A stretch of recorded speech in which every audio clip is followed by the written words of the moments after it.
Boa noite, pessoal. Eu vou dar continuidade aqui naquela aula. Infelizmente, só agora eu pude ter o tempo para poder tentar gravar isso aqui. Enfim, eu vou dar continuidade onde a gente parou. Nós íamos falando sobre o algoritmo sobre a transformada discreta de Fourier, de uma maneira bem simples, mais qualitativa do que quantitativa, com exceção da definição da resolução, que nós falamos e consideramos importante para o entendimento até mesmo do algoritmo, né, no MATLAB. É interessante que você entenda esse conceito, né, esse DF aqui, o ΔF, a gente chama de resolução, e é basicamente a frequência de amostragem do sinal sobre N. Lembrando que a frequência de amostragem, Fs, tem que ser maior ou igual, tem que ser maior que 2 vezes a frequência máxima que compõe o sinal, tá ok? Isso é importante, essas coisas são extremamente importantes. Beleza, né? Então falamos sobre a DFT, que ela pega o sinal do domínio do tempo, leva para o domínio da frequência, e que no MATLAB nós temos essa função, né? O algoritmo que utiliza é o Radix. Não, na verdade, no MATLAB utiliza, pelo menos até uns anos atrás, quando eu li um artigo a respeito, acho que a própria documentação mesmo da MathWorks diz que é o FFTW, que é um dos algoritmos, né? Que a gente costuma chamar de FFT. Enfim, o Radix, que é parecido com isso aqui, é um algoritmo que vocês vão implementar lá em PDS. Quer dizer, eu acredito que Eric deva utilizar esse algoritmo, tá ok? Tem softwares que implementam por diversas razões esses algoritmos. Nós falamos de algumas. Né? Paramos justamente nesse slide aqui quando eu estava falando de como a gente pode notar a diferença. Né? A gente olha para esse sinal no domínio do tempo e a gente não consegue praticamente distinguir, né, um padrão específico aqui. A gente olha para o domínio da frequência aqui, a gente consegue ver com distinção aqui os componentes de frequência. Tá certo? Pois bem, no MATLAB nós temos basicamente a função FFT. Essa função FFT é que faz a transformada discreta de Fourier, ou seja, implementa a DFT. De novo, vou lembrar, quando falarem de FFT para vocês, não estaremos falando, ou não estará se falando sobre uma transformada, apesar do nome Fast Fourier Transform, transformada rápida de Fourier. Apesar desse nome, trata-se de uma família de algoritmos, entre elas Radix 2, 4, 8, FFTW, etc. Tá bom? De novo, então nós temos essa função FFT, que nós recebemos normalmente dois argumentos. Um é o vetor com os dados que você quer transformar. Esse vetor x vai conter a sequência de informações que você deseja no domínio do tempo, claro, que você vai transformar e levar para o domínio da frequência. Normalmente você usa esse segundo parâmetro aqui, onde você determina o número de amostras que você quer processar. Se você não informar esse parâmetro, ele vai considerar todas as amostras, ele vai tentar implementar uma FFT com todas as amostras do vetor. Geralmente, se esse algoritmo for o Radix, por exemplo, sempre vai ser 2 elevado a n. Então, eu teria 2, 4, 8, 16, 32, 64, enfim, 256, 512, 1024 e assim, 2048 e assim sucessivamente.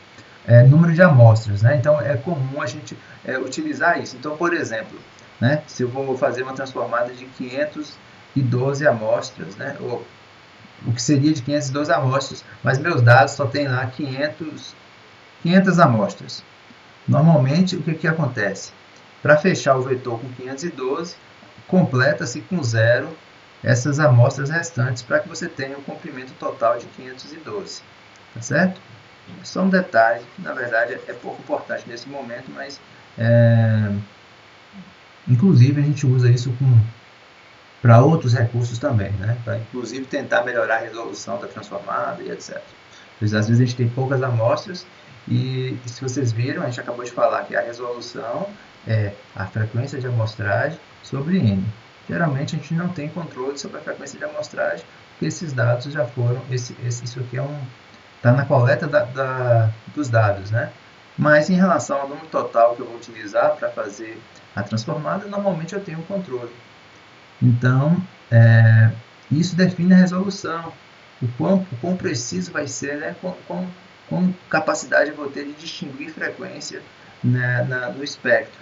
Às vezes, né, por uma questão de número de amostras ou uma frequência de amostragem muito alta, eu acabo tendo dificuldade, por exemplo, para poder observar, ter uma resolução boa aqui em frequência, né? E aí o que acontece? É comum não, é uma técnica utilizada, por exemplo, eu tenho, né, suponhamos que eu tenho um número determinado de amostras, e aí eu completo com zeros, insiro zeros, né, no final desse vetor, para aumentar o tamanho, o comprimento, né, não vai ter perda de informação, aumentando essa janela, de comprimento da janela, eu vou estar aumentando essa razão aqui, e a resolução vai estar melhorando, né? É claro que existem, não são só flores, né? Existem problemas também nesse processo, mas é um processo muito comum em processamento digital de sinais. Tá bom? Vou apagar aqui. Pois bem, então, a primeira função vai calcular a transformada de Fourier. Vocês lembram que se eu tenho n amostras no domínio do tempo, vai gerar um vetor y com n amostras também no domínio da frequência, né? A questão é que esse vetor que vai gerar aqui, o resultado da transformada, ela é um número complexo. Ela vai ser um número complexo. Então, vai ter a parte real e a parte imaginária, né? Cada amostra dessa, né? Se eu tiver, sei lá, um vetor completo aqui, cada resultado disso vai gerar um conjunto de números complexos, né? E aí eu preciso calcular, quando eu vou calcular o espectro, na verdade, eu calculo o módulo, né? E quando eu olho para isso aqui, na verdade, eu estou calculando o módulo. E o módulo de cada valor desse aqui, de um espectro, é a raiz quadrada da parte real, a raiz quadrada do quadrado, da soma do quadrado, né? da parte real com a parte imaginária. Quadrado de A mais o quadrado de B, a raiz quadrada. É o módulo, né? É o módulo de cada número, de cada valor desse aqui, dessa amostra, né? Então, para fazer isso, a gente usa a função ABS. A função ABS vai calcular o módulo de cada uma dessas amostras e já vai colocar a magnitude, tá certo? Eu posso calcular também o espectro, né? Fazer o cálculo das fases desse sinal, né? O gráfico de fase versus, né, fase versus frequência, né? Esse gráfico de fase ele pode ser obtido através da função angle, aplicando justamente no vetor y que você calculou, porque o ângulo, vocês devem se lembrar que o ângulo vai ser o arco tangente de B sobre A, né? Ou seja, da parte imaginária dividido por A, né? Pela parte real, e aí você acha o ângulo θ associado a esses vetores, né? Lembrando que isso aqui a gente tem uma interpretação vetorial disso, né? No plano, né? Enfim, aí você pode usar a função angle ou a função A tan2, que seria arco tangente de dois argumentos. Por que de dois argumentos? Aquela velha história que eu já falei para vocês. Nossa calculadora normalmente calcula no primeiro arco tangente de ângulos no primeiro e quarto quadrante. Se tiver no segundo ou no terceiro quadrante, eu preciso fazer compensações e tal.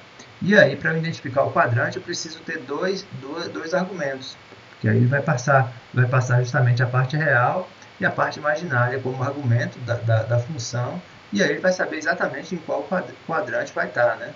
Em qual quadrante vai estar esses valores. Pela polaridade de cada sinal aqui, ele vai saber identificar qual é o quadrante e fazer as compensações para calcular o ângulo correto, tá certo? A fase correta do sinal nesse caso. Tem um link aqui para informações adicionais. Existe uma infinidade de informações disponíveis na internet para quem quiser utilizar o algoritmo da FFT. A utilização dela é muito, muito simples, né?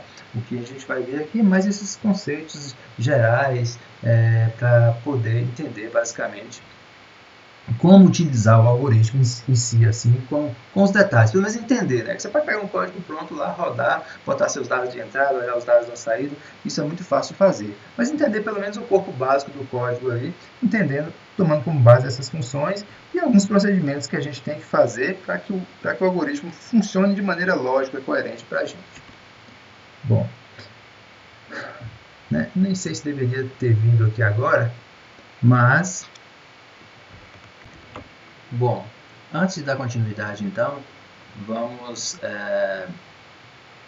ver a relação entre os planos S e Z, né? Como esses planos estão relacionados. Isso é uma ideia básica, né? Lá em Laplace, quando a gente estuda a transformada de Laplace, a gente basicamente mapeia, nós temos nossos polos, né? Os polos podem estar no semiplano esquerdo, que normalmente a gente diz que o sistema é estável.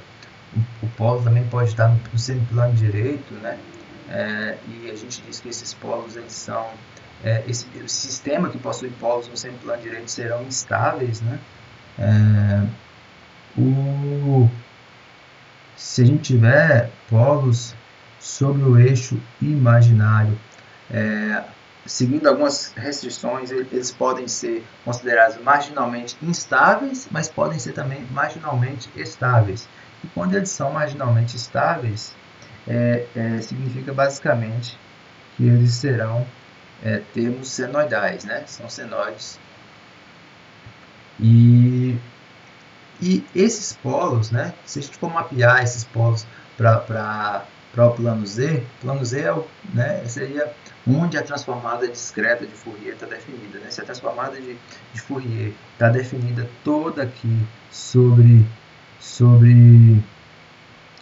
o eixo imaginário, né? Por conta das componentes senoidais que definem toda aquela teoria, né? de somas, senos e cossenos e etc., que a gente já viu, se a gente for fazer uma relação, se a gente tiver esses polos no semiplano direito, eles são mapeados para a região fora desse círculo unitário.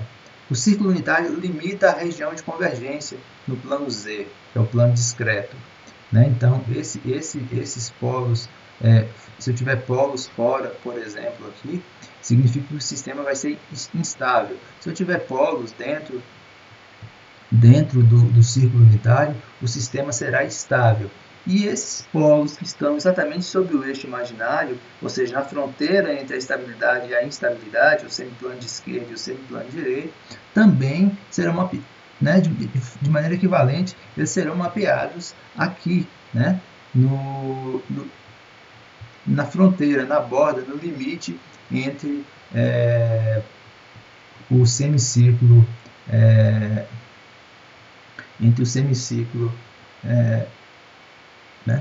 unitário, né? O semicírculo não, né? O círculo unitário, perdão, estou usando o termo inadequadamente. Pois bem, né? Lembrando, né, que cada polo desse aqui, tal como aqui, será um número complexo na maioria das vezes, né? Vamos lá. Existe, né, naturalmente, uma relação que a gente chama de transformação bilinear, que mapeia esses pontos do plano S para o plano Z. Quando nós temos o sistema implementado uma função de transferência, por exemplo, que determina um sistema aqui, a gente quer converter isso para uma função de transferência no domínio discreta, né, ou digital, entre aspas, assim, a gente usa a transformada bilinear. É uma transformação, é um mapeamento entre esses pontos. Aqui tem um exemplo claro disso, né? Basicamente a gente tem aqui diversos polos no semiplano esquerdo. Se você olhar esses polos todos aqui, eles vão estar alocados dentro do círculo unitário. Se você já começar a fazer o exercício da transformada Z, eu espero que já tenha, né? Porque o tempo já não é tão grande. Enfim, vocês já devem ter visto essa questão lá no estudo de vocês. Se você observar os polos que estão marcados aqui com esse mais aqui, essa corzinha aqui, eles estão todos fora do eixo, na parte externa do círculo unitário, tá bom? E os polos que estão sobre o eixo imaginário, eles estão distribuídos também aqui sobre o círculo unitário, tá bom? É aqui essa mesma ideia, né? E aqui mais ou menos uma ideia aqui da transformação bilinear que a gente utiliza para poder chegar nesse mapeamento. Claro que eu posso projetar nativamente um projeto, um sistema, tanto diretamente no plano S e diretamente no plano Z, mas eventualmente eu posso querer fazer também essa transformação. Aqui é um exemplo, né, onde deixa claro essa questão da estabilidade. Se eu tiver um polo aqui dentro, né, esse polo está definindo, o sistema provavelmente vai ser um sistema estável, conforme está definido aqui. Se esse polo estiver fora do eixo, ele vai ser instável, ou seja, vai crescer até o infinito, né? Se for um sistema mecânico, isso aqui naturalmente chegaria ao caos, né? E se for um sistema elétrico, um circuito, provavelmente vai saturar. Se tiver um polo aqui na origem, né? Nessa origem aqui, basicamente, isso para a gente vai ser uma constante, certo? Isso vai ter um significativo para a gente. Depois vocês vão entender que, na verdade, quando a gente observar os pontos, a gente vai ver que nossos componentes de frequência vão estar todos em cima desse círculo aqui. E aí, lembre-se só desse detalhezinho agora. Olha o que está aqui nessa origem, né? E olha aqui, um componente DC aqui, digamos assim, né? Se vocês fossem pensar qual a frequência desse sinal aqui, naturalmente, né? Se é uma componente, se é uma constante, a frequência é zero, né? Então, assim, só para a gente pensar direitinho, usar essa informação daqui a pouco. Mas continuemos. Se a gente observar aqui outro polo, nesse polo aqui também está dentro do círculo unitário aqui, ele está oscilando, mas ele decai exponencialmente, ou seja, ele vai para a estabilidade, né? Esse polo aqui está fora, ele vai oscilar e vai crescer até saturar, né? Enfim, chegar ao caos, né? Isso aqui equivaleria mais a um sistema, seria um sistema em ressonância, por exemplo. E se a gente olhar esse aqui que está no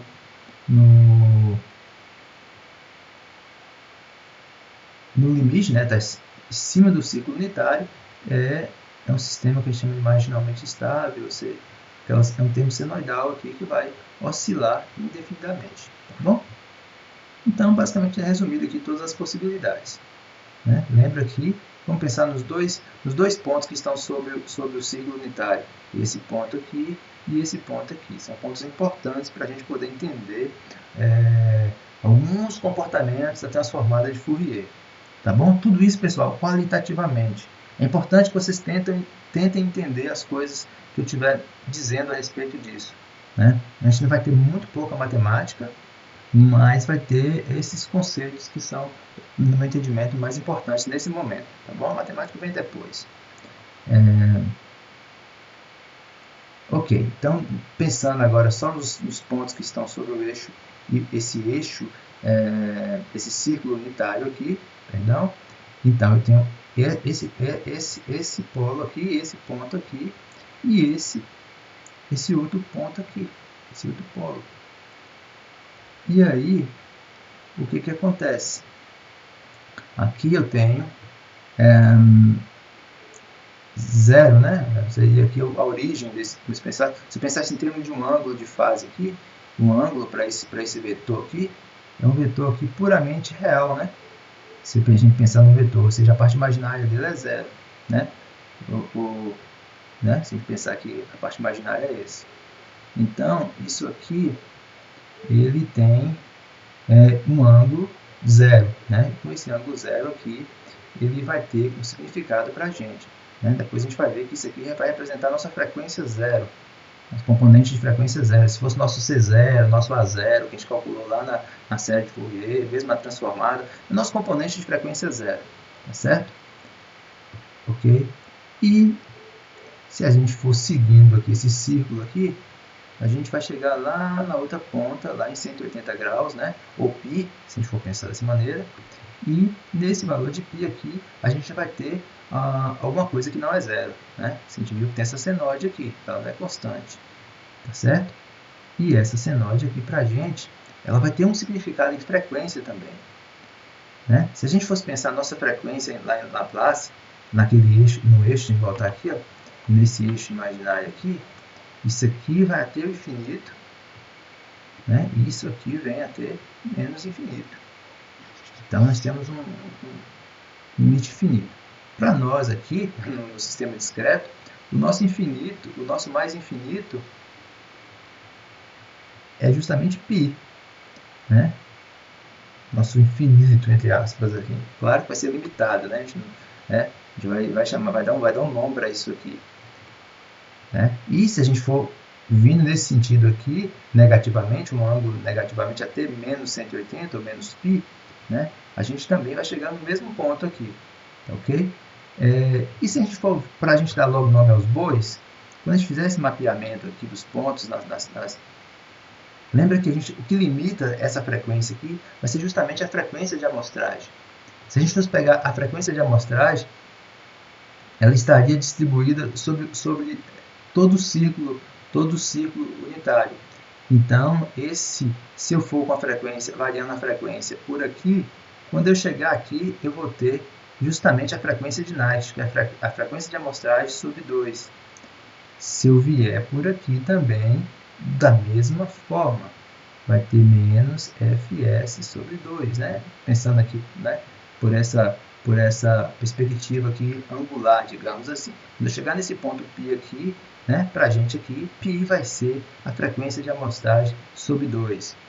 Então, se eu vier por aqui, eu vou chegar em menos Fs sobre 2. Se eu vier por aqui, por baixo, vai ser menos Fs sobre 2. Mas por que esse negócio de menos, professor? Vocês devem se lembrar que no espectro, quando a gente calculou, a gente tinha frequências positivas, né?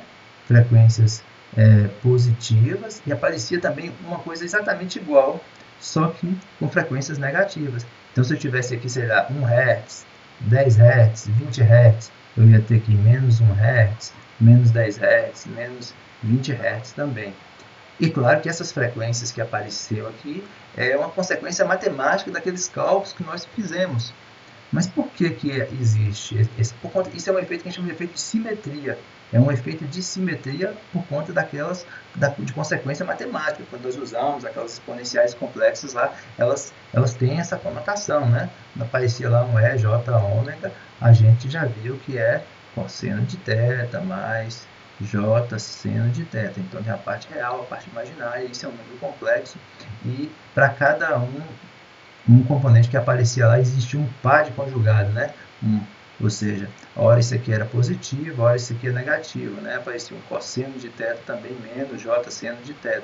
Se a gente representar isso, significa, em termos de número complexo, significa o seguinte, que se eu tiver, né, esse número aqui, esse componente de frequência aqui, de maneira simétrica, vai existir um outro componente de frequência aqui. Então, isso aqui vai equivaler a uma determinada frequência. Depois a gente vê exatamente qual o significado disso. E, se a gente... já que tem um ângulo θ, vai existir um ângulo menos θ aqui. E, se existe uma frequência, que eu vou chamar de f, por exemplo, f0, então vai ter um componente menos f0. E assim sucessivamente. Se tiver outro componente de frequência aqui, vai existir outro componente de frequência aqui, né? Esse aqui é F1, aqui vai ser menos F1, e assim sucessivamente, né? Isso podem existir diversos componentes de frequência, até o limite da frequência de amostragem sobre 2.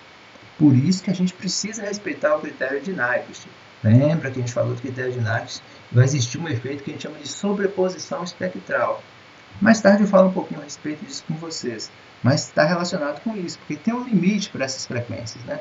Eu não posso ter um componente de frequência maior do que Fs sobre 2, por isso que minha frequência de amostragem tem que ser maior, frequência de amostragem tem que ser maior que 2 vezes a frequência máxima do sinal. Vamos esquecer a frequência máxima do sinal, vamos pensar em uma senoide qualquer. Se eu tiver uma senoide, por exemplo, bonitinha aqui, de 1 kHz, de 1 kHz, não, vou botar aqui, ó, de 999 Hz, certo? significa que se eu amostrar esse sinal aqui com 2 kHz, eu vou estar atendendo o critério de Nyquist. Porque o critério de Nyquist disse que, eu ao mostrar um sinal com isso aqui, não vai existir a sobreposição, não vai haver perda de informação, a verdade é essa. E também vai evitar um fenômeno que a gente chama de sobreposição espectral. Tá certo? Mas eu vou explicar isso melhor no próximo slide. Mas lembre sempre que esse limite aqui para a gente vai ser o que a gente chama de frequência de Nyquist. A frequência de Nyquist, ou seja, a frequência máxima que eu vou poder inserir no sinal, se é só a gente pensar aqui, ó, a frequência máxima, se eu pegar essa equação aqui, vou pegar essa aqui, pegar Fs, né, sobre 2 tem que ser maior que a frequência máxima, ou seja, a frequência máxima tem que ser menor ou igual, né? Não, na verdade não tem igual não, é só menor mesmo. Tá bom? Fs tem que ser maior 2 vezes, se igual não existe. Então, Fs sobre 2, ou a frequência máxima do meu sinal, tem que ser menor que Fs sobre 2. A gente já falou que Fs sobre 2 está aqui, ó, justamente em π. Mapear essa frequência, ela vai aparecer justamente aqui. Seria o nosso mais infinito, né? Nosso infinito aqui, depois que a gente discretiza, é justamente a frequência de Nyquist, que é essa frequência aqui, ó, Fs sobre 2. Tá bom? Pode parecer um pouco confuso no momento, pode ser que não seja tão claro para vocês, mas isso é importantíssimo. Importantíssimo que vocês, se tiver dúvidas, se vão ter que ler algum material a respeito disso, se não conseguir informação adequada, porque muitas vezes o livro não deixa tão claro alguns detalhes. Eu tô fazendo um apanhado geral, né? Então, para você ler tudo que está lá, até entender, realmente vai demorar muito tempo. Então, basicamente prestar muita atenção no que eu estou falando, pensar no aspecto matemático e as dúvidas que surgirem, vocês vão ter que realmente dirigirem até a mim para que eu possa saná-la pontualmente, tá bom? Pois bem, vamos agora, nessa mesma balada aqui, pensar o seguinte, né? Quando eu tenho uma transformada, eu tenho um vetor no domínio do tempo, x, né, com, sei lá, 8 amostras, por exemplo. 8 amostras. Né? Então, ele vai ter aqui os 8 dados. E aí eu vou fazer a transformada, aplicar FFT, né, ou seja, a DFT nela. E aí eu vou obter um sinal chamado de y aqui, para ficar mais bonitinho, com 8 amostras também, no domínio da frequência. Né? E vai ter lá todas as 8 amostras no domínio da frequência. Normalmente, um número complexo, né? Lembra? Cada amostra dessa tem a parte real e a parte imaginária. Tá bom? E aí, vamos pensar o seguinte, né? Então, eu vou pensar que a gente tem pensar que tem um componente de frequência aqui. Vamos ver como é que fica isso aqui. Calma, deixa eu arriscar. Bom, eu marquei os pontos aqui antes para ficar melhor. Vamos lá. Suponhamos que eu tenho então os 8 pontos. Então, significa que eu tenho esse primeiro ponto aqui, que representa uma componente de frequência. E aí, vetorialmente, é isso aqui. Vai ter esse sinal vai estar aqui e vai ter um componente simétrico a ele. Ficou muito bem simétrico, né? Então, esse componente simétrico que vai aparecer aqui, por conta da simetria. Então, vai ter um ângulo θ, e esse ângulo aqui menos θ. E assim sucessivamente. Vai aparecer outro componente de frequência aqui e vai aparecer o seu simétrico aqui. Aqui também em cima vai aparecer um e vai aparecer o outro aqui. Vai aparecer um aqui e o outro aqui. Tá certo? Como que a gente define isso, né? Como é que a gente define isso? Basicamente, como é que a gente vai saber que frequência, quais são as frequências de cada amostra desse aqui? Se a gente for olhar para saber a frequência, na verdade, a gente tem que pensar o seguinte. Pensa que, né, 0, né, 0 aqui, ou 2π, né, pensando aqui, partindo de 0 aqui, vai ser nosso zero mesmo, nosso 0 Hz, ou 0 radiano por segundo, depende de como eu estou utilizando. Então, isso aqui vai variar até uma frequência máxima que a gente já viu, que é a frequência Fs sobre 2, que é a frequência de Nyquist. Então, para eu saber quanto equivale cada componente de frequência, desses números que aparecem aqui, eu vou precisar saber, basicamente, aquilo que eu mencionei com vocês, que é assim, graficamente, matematicamente aqui, basicamente seria a distância, né? Ou seja, esses ângulos aqui, ou seja, esse comprimento, essa distância aqui, ia definir basicamente, né? Se Fs sobre 2, por exemplo, vale π, né? Quanto equivale? Suponhamos que aqui eu tenho, sei lá, 30 graus, né? Se eu tiver π sobre 6, né? Π sobre 6, π sobre 6. Na verdade dá mais, né? Dá um pouquinho.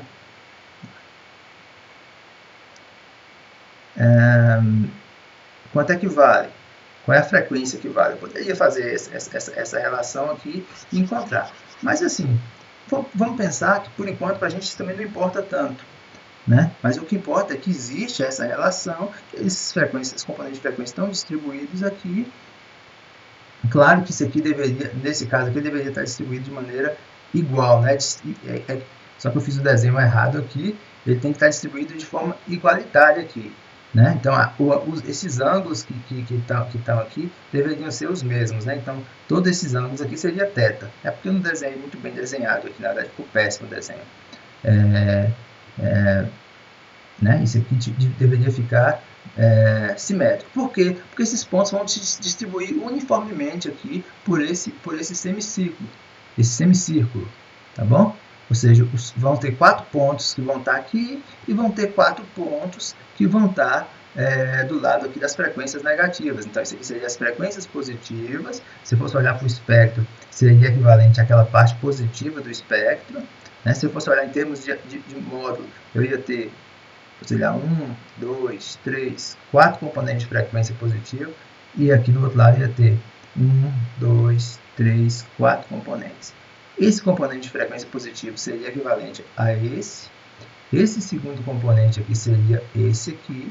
Se a gente fosse olhar para cá, esse aqui seria esse aqui, esse componente. Esse componente de frequência seria isso aqui, e assim sucessivamente, né? Faltou mais um aqui, né? Esses últimos aqui seriam basicamente esses componentes de frequência, tá certo? Bom, o que vai acontecer, né? Vamos pensar então que, né, eu tenho um componente de frequência,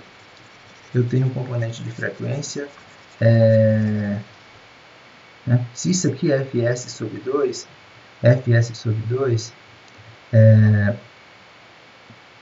se eu tenho um componente de frequência, por exemplo, eu amostrei meu sinal com minha frequência de amostragem vale 1000 Hz. Fs sobre 2 vale 500 Hz. Significa que a frequência máxima que pode ter dentro do meu sinal amostrado é de 500 Hz. Por isso que normalmente eu passo um filtro, passo baixas antes, né, para garantir que depois de 500 não tenha nada. Mas suponhamos que eu desrespeite isso e por acaso tenho um sinal com uma frequência maior. Então significa que isso aqui vale 500 Hz e aqui menos 500. Tá certo? É o limite, meu infinito é isso aqui, 500 menos 500. Então, se eu tiver um componente de frequência, eu coloco vários componentes de frequência aqui, conforme eu já disse. Né? Se eu tiver um componente de frequência aqui, ele vai ter um antissimétrico, um componente simétrico aqui. À medida que eu vou aproximando aqui, ele vai ter esse componente simétrico conjugado simétrico aqui, conjugado complexo aqui. Não é isso? Agora, imagina, né, quando eu vou chegando próximo aqui, de novo ele vai se aproximando, isso aqui vai fechando. A partir do momento que eu estou no limite aqui, em 499 Hz, beleza, porque do outro lado aqui também vai ter aqui em 179, né? Menos 179.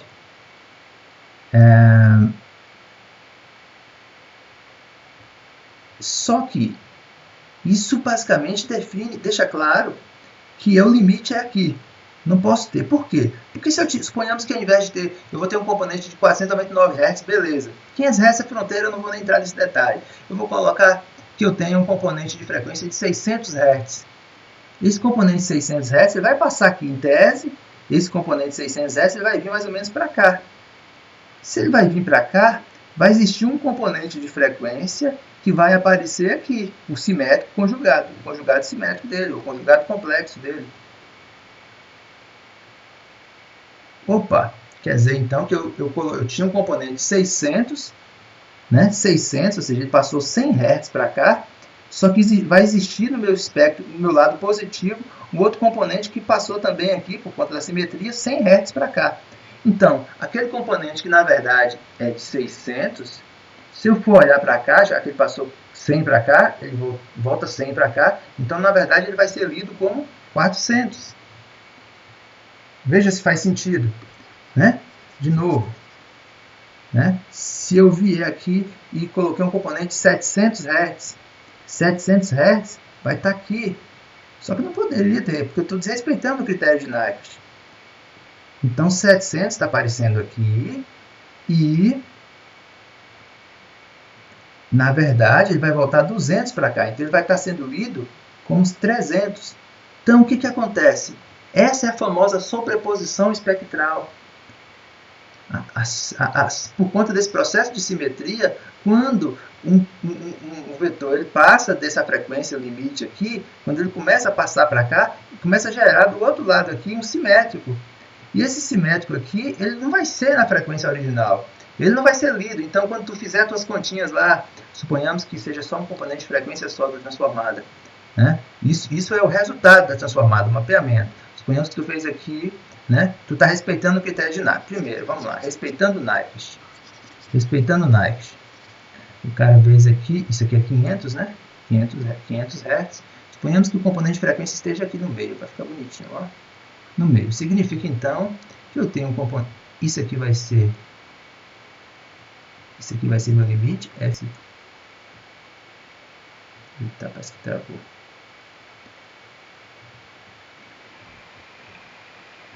Fs sobre 2, e aqui vai ser meu limite inferior, menos Fs sobre 2, tá bom? Estou abrindo isso aqui. Então, eu vou ter uma frequência aqui na metade, no meio do caminho, positivo, que vai ser a metade, 250 Hz. 250. E eu vou ter, naturalmente, um simétrico aqui, que vale menos 250 Hz. Por conta da simetria, não é isso? Na frequência negativa que existe por conta dessa consequência matemática, que é justamente esse vetor que vai aparecer aqui. Tá bom? Por outro lado,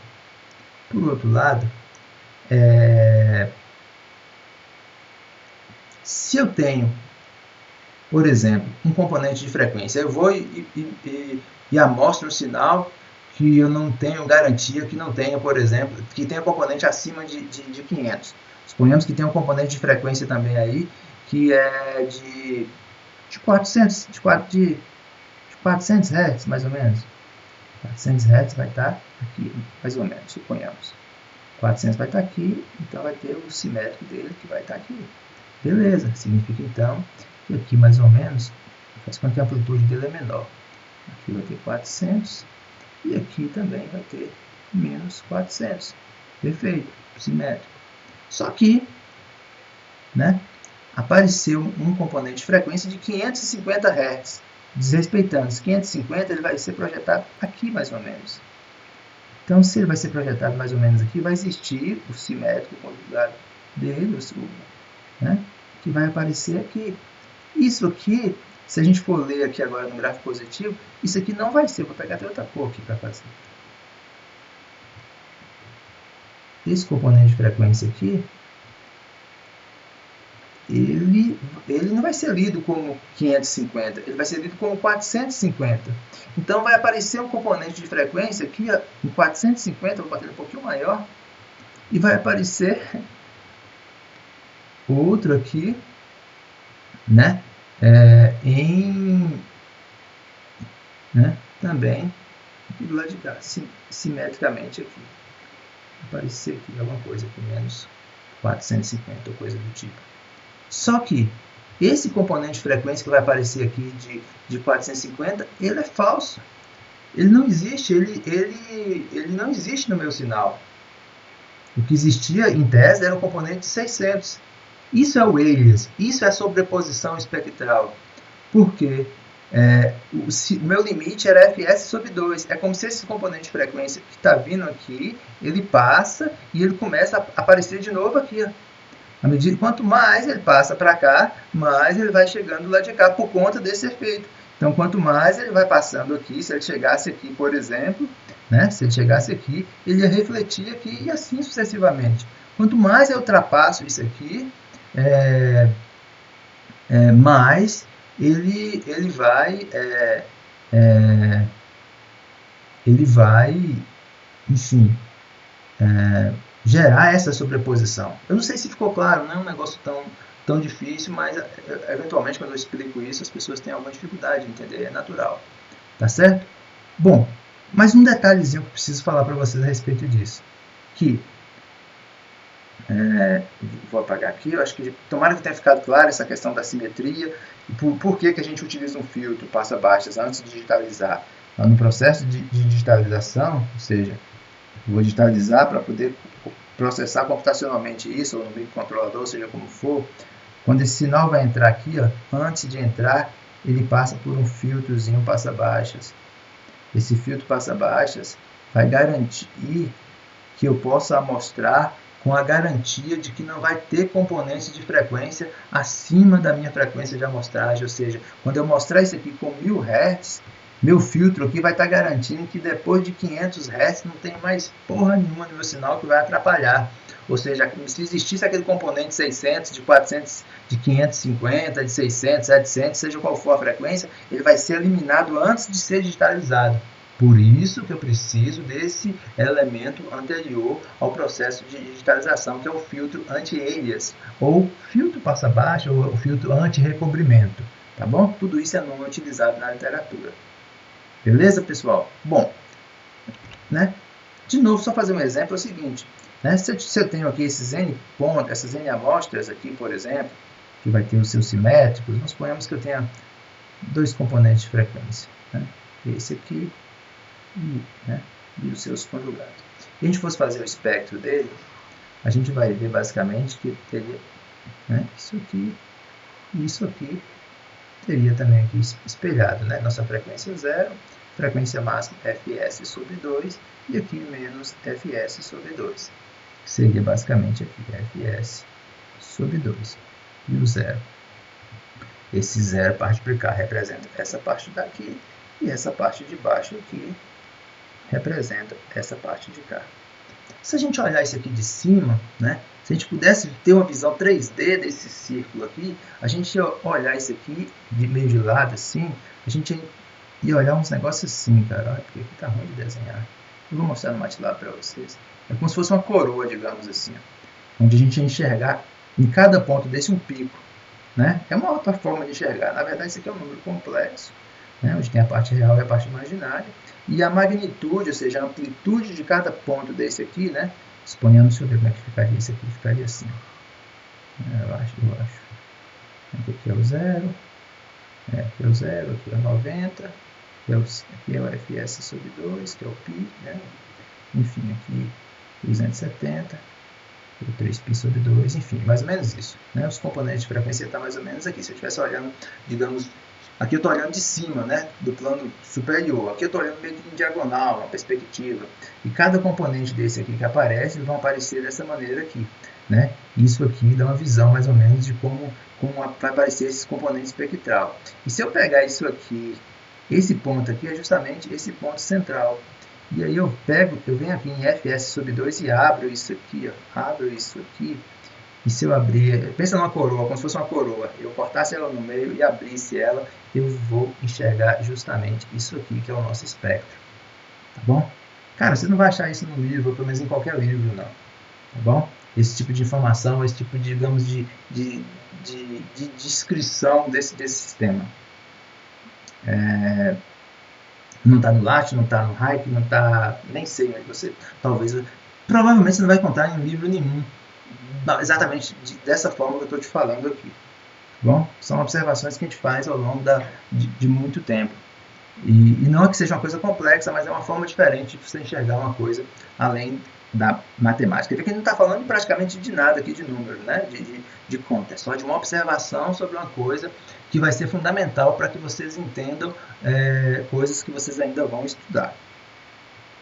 Essa é a minha última contribuição, ou tentativa, pelo menos, de contribuir com vocês com alguma coisa que realmente vai ser útil para vocês no decorrer do curso e no entendimento também geral de vocês sobre alguns sistemas.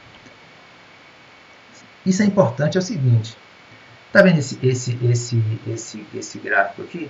Imagina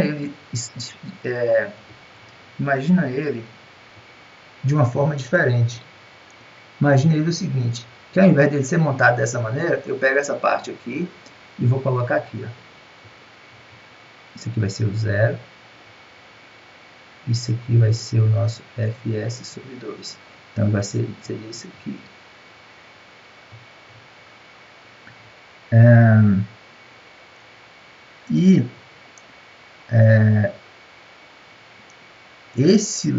Isso aqui agora, né, na verdade, é como se eu estivesse pegando de um ponto diferente. Deixa eu pegar logo o próximo slide, vai desenhar aqui, vai ficar melhor para vocês. Já vi que vai ficar mais complicado de explicar aqui do que se eu passar para o próximo slide. Observe o seguinte, porque aqui não está legal. Mas assim,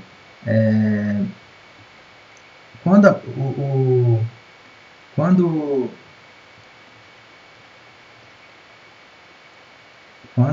o MATLAB faz, ele considera basicamente como se isso aqui fosse 0, isso aqui fosse Fs sobre 2, no meio aqui vai ser Fs sobre 2, e aqui vai ser Fs. Então, se a gente fosse pensar lá no círculo unitário, né? Então, aqui é 0, que é esse ponto aqui, Fs2 vai daqui, então, daqui até aqui representa daqui até aqui, que são as frequências positivas, e ele continua aqui agora a partir das frequências negativas até voltar de novo para a origem, que é isso aqui. Então, ao invés de ficar aquela coisa bonitinha que a gente viu aqui, ó, ele ficaria basicamente aquilo que eu mencionei para vocês. Ele vai pegar esse componente de frequência primeiro aqui e colocar aqui. Vou botar um pouco maior aqui para ficar melhor. E aí depois ele vai pegar esse componente de frequência, vai dar continuidade, né? Porque vai chegar em Fs sobre 2, e Fs sobre 2 vai ser no meio, e por fim vai pegar aqui. Então o MATLAB ele faz mais ou menos essa conta aqui para a gente, tá certo? Ele faz mais ou menos isso. E ele entrega esses valores aqui. Ó. Lembrando o seguinte, que dos 8, se eu tiver 8 amostras, por exemplo, 4 amostras vão ser 4 amostras de frequência positiva e 4 amostras com frequência negativa. Então, eu só uso, na verdade, a metade, por conta desses efeitos todos que eu falei para vocês aqui. Se eu tiver 1024 amostras, eu vou usar 512 amostras representando minha frequência positiva e outras 512 para as frequências negativas. Não tem jeito, é uma consequência matemática desse procedimento. Mas isso não implica em muita coisa, não. O fato é o seguinte, que o MATLAB entregando isso para a gente, ele basicamente entrega... existe uma função que a gente chama de FFT Shift, que pega isso aqui, do jeito que ele entrega, e converte nisso aqui para a gente. Ó. Ele converte nisso aqui, que é o que está mostrando aqui. Ó. Aqui é mais ou menos como ele faz a conta, e quando eu calculo a magnitude fica dessa forma aqui. Só que observe que aqui já aparece de 0 a Fs sobre 2, que já me interessa, que já é o que me interessa. E se eu usar FFT Shift, que é uma função que está mostrando aqui, eu não vou entrar em detalhes, ele vai produzir justamente isso aqui. Ó. E aí ele começa aqui de 0, vai a ter Fs sobre 2 e volta aqui a ter Fs sobre 2. Ou, né? E menos π, se eu quiser pensar dessa maneira. Só que, se eu fizer dessa maneira, pô, tudo bem. Se eu quiser ver a simetria e tal, tudo bem. Mas se eu não quiser ver a simetria, eu simplesmente posso usar só essa metade aqui, essa parte aqui. Ó. Então, normalmente eu não uso muito essa frequência, essa função FT Shift, a menos que eu queira ver esse efeito aqui de simetria. Então, porque se ele já me entrega dessa forma, basta eu aproveitar apenas a metade do vetor. Se eu tenho lá 1024 amostras, por 1000 amostras, para ficar bonitinho, tem 1000 amostras aqui, ó, basta eu pegar de 0 a 500, que aí eu já tenho toda a informação que eu preciso, porque o restante é redundância, é simetria, é o espelho disso aqui. Então, se eu tiver um outro componente de frequência aqui, vai aparecer aqui. Só que é espelho, é simetria, só me interessa essas frequências aqui. Mas o lado positivo, né? As frequências negativas, conforme a gente já mencionou lá atrás, é só uma questão matemática do processo. Beleza? Então, a gente vai ver isso quando a gente entrar no MATLAB. Eu vou ter que dividir esse vídeo em duas partes, não vai ter jeito.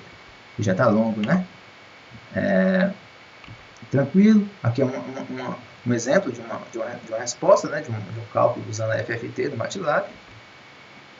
Aqui eu, finalizando já essa parte dos slides aqui, exemplos de aplicação, você pode usar isso aqui em série de coisas.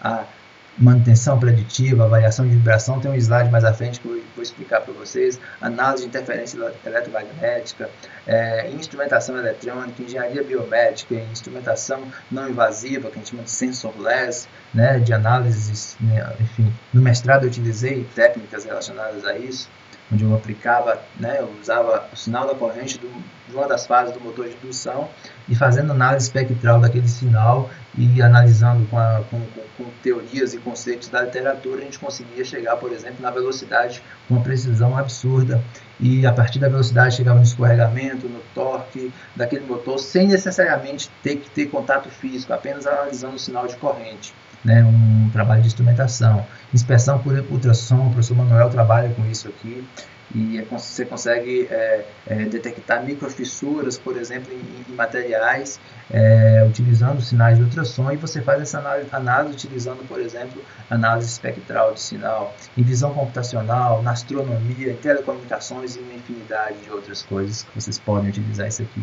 Eu quero sempre vender a ideia para vocês que vocês precisam entender que isso é importante para a formação de vocês enquanto engenheiros, que a forma de pensar e a forma de enxergar e de ver o mundo precisa ser diferente quando você compreende muito bem essas coisas, né? Parece uma coisa meio de louco, né? Mas é isso que eu acredito e é isso que eu acho que vocês têm que buscar na formação de vocês. Um último exemplo, um exemplo clássico aqui da literatura de uma aplicação onde você tem um sistema mecânico com motor, onde você tem engrenagens, polias e você, quando você instala, por exemplo, aqui, sei lá, um acelerômetro na estrutura metálica desse motor. Quando esse motor está normal, está balanceado, tudo certinho aqui, claro, o balanceamento perfeito, sempre vai existir uma excentricidade, uma vibração devido a... Não vai ter como isso aqui ficar perfeitamente alinhado, né? Existem diferenças, isso é normal. Inclusive, a partir dessas vibrações de excentricidade, é possível você estimar, por exemplo, a velocidade do motor também. É uma outra técnica que é possível. E você pode fazer isso, por exemplo, avaliando o sinal de corrente também do motor. Mas, enfim, isso é uma outra questão. Você, nesse problema especificamente, você tem um motor, um conjunto de engrenagens, de correias, de polias e etc. E ele funciona de maneira normal. Quando esse sistema está funcionando de maneira normal, isso aqui vai estar tudo beleza. Mas e suponhamos que, né, numa condição normal, na condição normal, vão existir vibrações, é claro, mas dentro de uma normalidade. Aí você instala, por exemplo, um acelerômetro, um equipamento, até um microfone, dependendo do sistema, poderia servir para alguma coisa parecida. Mas pensamos aqui que seja um acelerômetro, né, que permite avaliar a vibração. E aí você digitaliza, tomando todo aquele cuidado de mostrar o sinal com a frequência certinho, para evitar a sobreposição espectral. E aí você mostrou certinho, tomou todo o cuidado, você tem esse sinal no domínio do tempo. Porra, você olha para o domínio do tempo, você não vai conseguir saber que merda é essa, né?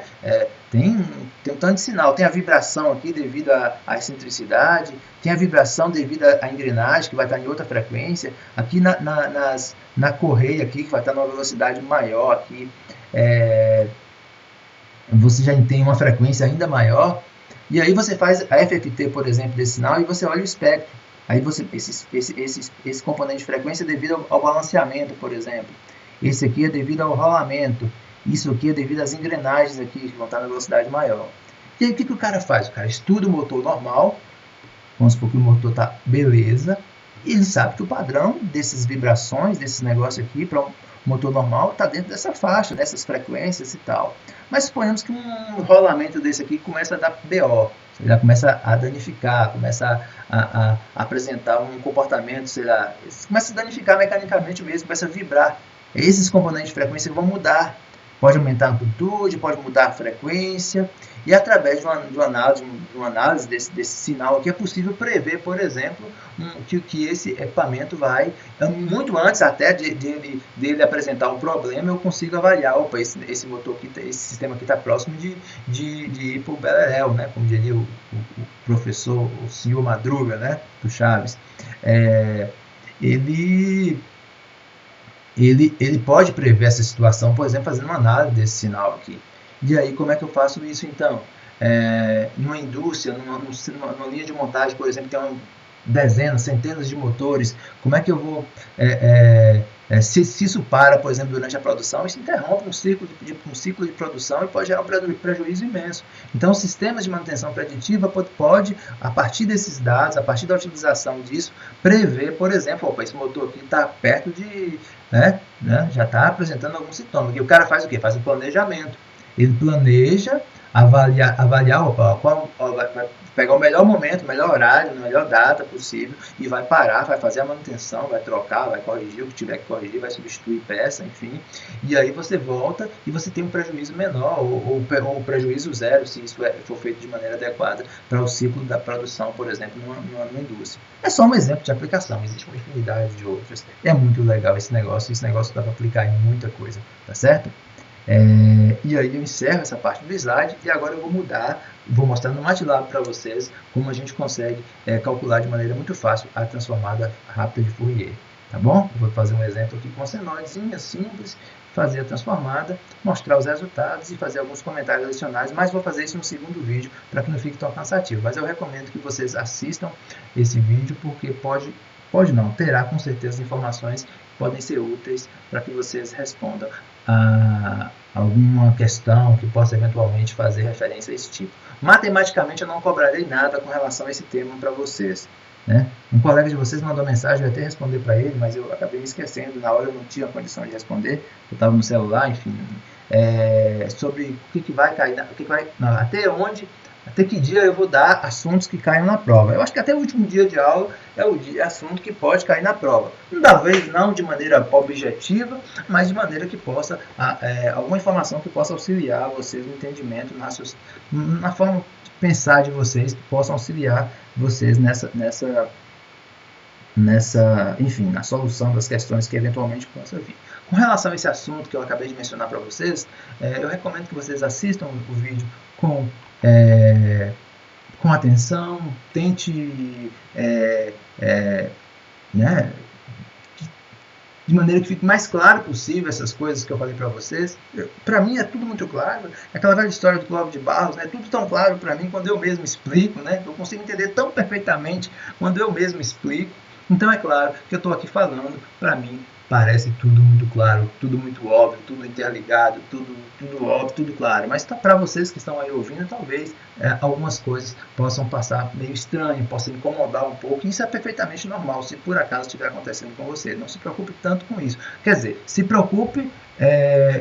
não se preocupe por estar acontecendo, mas se preocupe em tentar resolver, em tentar corrigir, em se incomode com isso e busque entender que isso fique claro para você. Tá bom? E com relação a essas questões que eu estou falando, que pode cair na prova é alguma coisa teórica, uma pergunta, para que vai justamente avaliar o entendimento de vocês dessas coisas todas que eu acabei de mencionar e do próximo vídeo que eu vou fazer com relação à aplicação. Eu vou ter que parar porque nós já temos 1 hora de vídeo basicamente e acaba ficando muito, muito longo, muito cansativo. Recomendo que vocês assistam isso até a próxima aula. Vou colocar no grupo para que vocês assistam isso. Eu sei que é um vídeo longo e tal, mas enfim, faz parte do processo, né? Infelizmente, essas coisas muito corridas assim do semestre acabam gerando. O tempo que eu estou tendo fazer agora. Que horas são agora? Né? Agora são quase meia-noite, né? Estou gravando, ontem também estava de madrugada gravando vídeo para outra disciplina. Enfim, não tem muita escolha, não. É isso mesmo, tá ruim para todo mundo, né? Corrido para todo mundo, pelo menos. Tá certo? Daqui a pouquinho eu faço o vídeo do MATLAB e posto lá para vocês também. Valeu e até terça-feira.